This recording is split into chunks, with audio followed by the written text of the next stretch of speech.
கதாநாயகனாக நடிச்சிருக்க விஜய் சேதுபதி வழக்கம் போல் தனக்கு கொடுத்த கதாபாத்திரத்தை சிறப்பாக செஞ்சு நடிச்சிருக்காருன்னு சொல்லலாம்.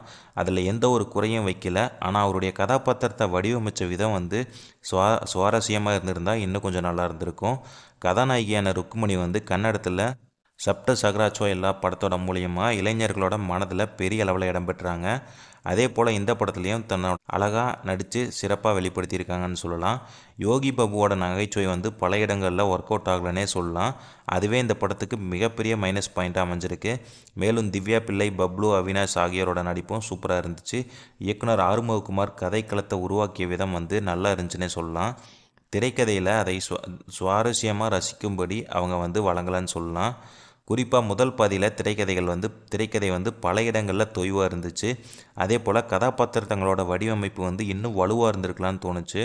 ஆனால் இரண்டாம் பாதியில் வரும் காட்சிகளும் ப்ரீ கிளைமேக்ஸ் மற்றும் கிளைமேக்ஸ் காட்சிகள் வந்து சிறப்பாகவே இருந்துச்சு. அதற்கு பாராட்டுகள் கண்டிப்பாக கொடுக்கணும். மேலும் காதல் காட்சிகள் வந்து அழகாக காட்டியிருந்தாங்க. அதற்கு ஒளிப்பதிவாளர் கரனுக்கு கண்டிப்பாக பாராட்டு கொடுக்கணும். பதற்றமான சூழலில் விஜய் சேதுபதிக்கிட்ட ருக்குமணி தனது காதலை வெளிப்படுத்துகிற விதம், அந்த காட்சி வந்து நல்லா இருந்துச்சு.